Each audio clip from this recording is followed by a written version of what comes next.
안녕하세요. 오늘 XRP에 관련된 중요한 내용들 여러분들과 함께 공유하려고 마이크를 켰습니다. 트웬티원 쉐어스는 미국 쪽 자산운용사들이 주류를 이루고 있는 가운데 그래도 암호화폐 시장에서 유럽을 배경으로 한 자산운용사로서 나름대로의 명성과 이름값을 하고 있는 그런 자산운용사라고 할 수 있는데요.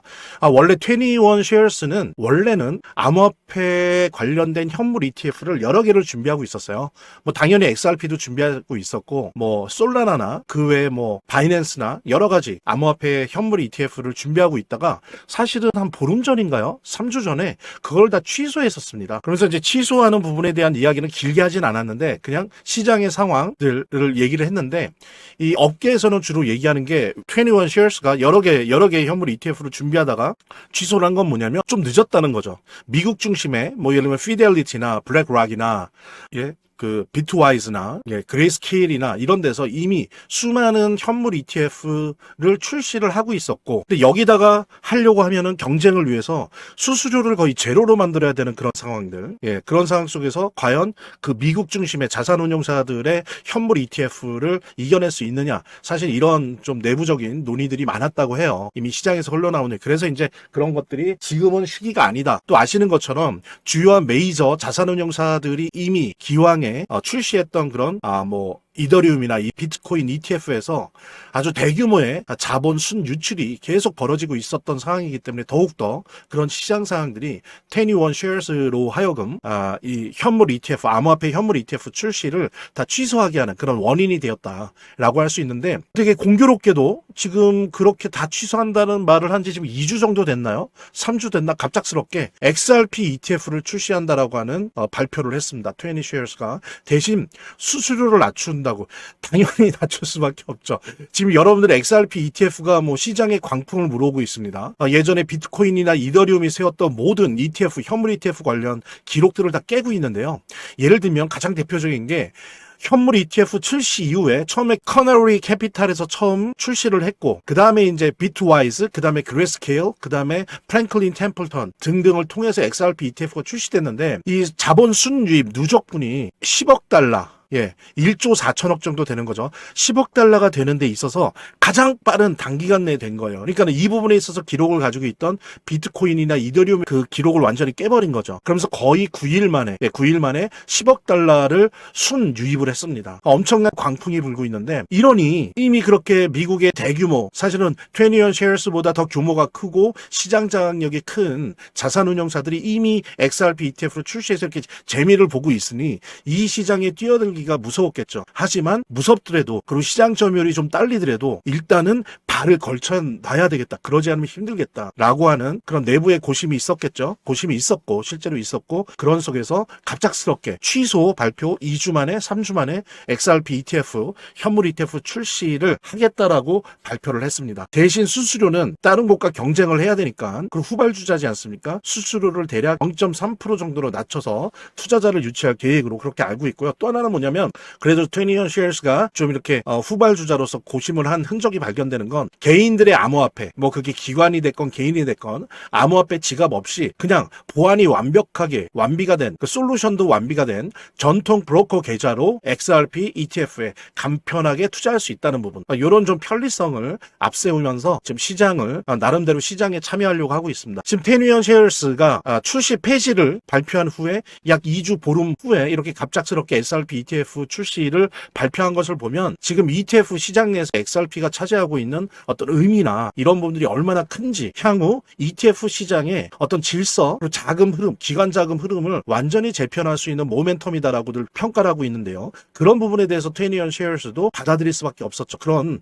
부분들을 우리 21 쉐어스의 참여를 보면서 우리가 좀 다시 한번 확인할 수 있는 거고요. 지금 XRP는 설사 지금 암호화폐 시장 상황이 안 좋기 때문에 이런 부분들이 현물 시장에서의 현물 가격에 반영되고 있지 못하긴 하지만 정말로 나중에 암호화폐 불장이 왔을 때 엄청난 폭등을 이끌어낼 수 있는 에너지를 차곡차곡 이런 식으로 쌓고 있다라고 하는 것들 우리가 같이 공유하면 좋겠고요. 간략하게 또 하나 소식을 보면 이것 또한 좋은 소식인데 XRP가 뉴욕 증권거래소 알카에서 가장 규모가 큰 인덱스, 암호화폐 인덱스 펀드에 비트와이스가 운용하는 인덱스 펀드가 있거든요. 거기에 편입이 됐다라고 합니다. 공식 편입이 돼서 XRP가 이제 거기에 참여하게 됐는데 대략 비중은 약 5.7% 정도 된다고 해요. 이 인덱스 펀드 내에서. 하지만 이제 요거는 매달 효율을 보면서 리밸런싱을 한다고 하는데 일단 출발 자체는 5.7%로 시작을 하고 요 규모는 지금 비트코인, 이더리움 그 다음으로 규모가 큰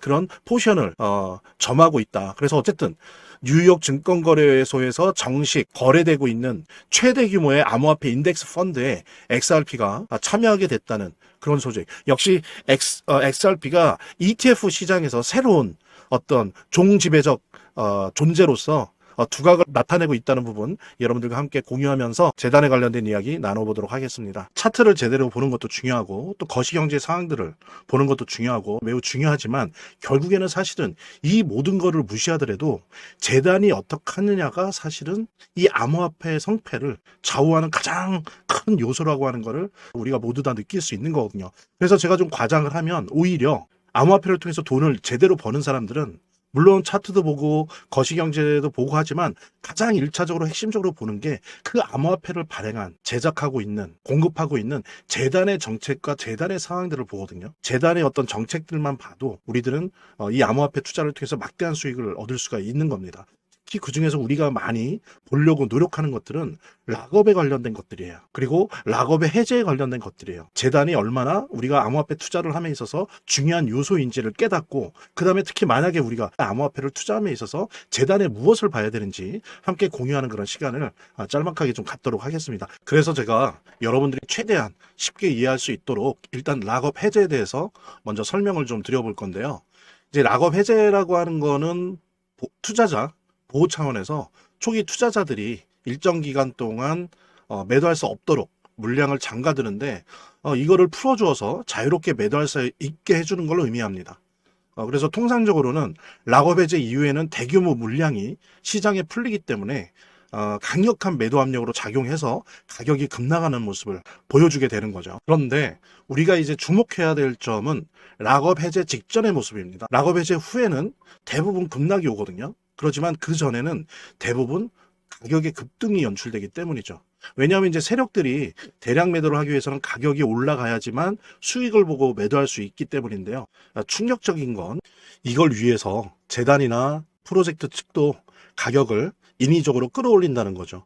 실제로 리플이죠. 리플의 CEO 갈링하우스 같은 경우에는 이 락업 해제 전에 가격을 뻥튀기 시키기 위한 그 시세 조작을 한 적이 있었고 이게 발각이 된 적이 있습니다. 물론 본인은 이에 대해서 극구 부인을 했지만 모든 정황을 볼 때 사실은 이미 알 사람은 다 알고 있는 거죠. 그러니까 이런 일을 하는 이유는 초기 투자자들 때문이에요.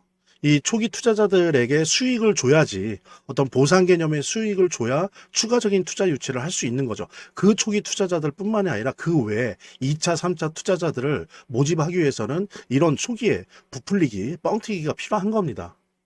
예. 그래서 락업 해제 전에 락업 일정에 맞춰서 매수 타점을 잡아내는 것이 매우 중요하게 대두되는 겁니다. 이 락업 해제 후에는 급등 후에 급락 패턴이 옵니다. 이제 그러기 때문에 락업 해제 전에 매수를 해야 되고 락업 해제 후에는 이제 매도를 해야 되는 거죠. 이래야지 이제 엄청난 수익이 가능해지는 건데요. 제가 특정 경로를 통해서 이 재단 측의 어떤 락업 해제 일정을 입수를 했거든요. 예, 근데 이 해당 문서는 기밀 문서이기 때문에 일단 중요한 내용은 이렇게 제가 좀 모자이크 한 거 좀 양해 바라고요. 그러니까 이 문서에는 이제 재단 측의 락업 일정부터 물량, 목표가까지 모든 것이 나와 있습니다. 그래서 해당 일정에 맞춰서 상반기, 하반기 이렇게 나뉘어져 있는데 해당 일정에 맞춰서 세력들은 가격을 끌어올리고 그 다음에 이제 매도를 하겠죠. 그래서 우리도 이 일정에 맞춰서 정확하게 매수 매도 타점을 잡아 나가면 엄청난 고수익을, 대박을 노려볼 수가 있게 되는 겁니다. 그래서 여기 나와 있는 제 개인 번호 010-2592-6921 010-2592-6921로 부자 두 글자만 남겨놓으시면 제가 확인되는 대로 이 모자이크 없는 아까 보셨던 그 문서 원본이랑 그 다음에 언제 어디서 얼마에 매수해야 되는지 그 시그널이 담겨있는 문서를 직접 핸드폰으로 PDF 형태로 전달해 드리도록 하겠습니다. 그러니까 당연히 무료고요. 자, 오늘 영상은 이쯤에서 마무리하고요. 다음 시간에 더 좋은 영상으로 인사드리도록 하겠습니다. 감사합니다.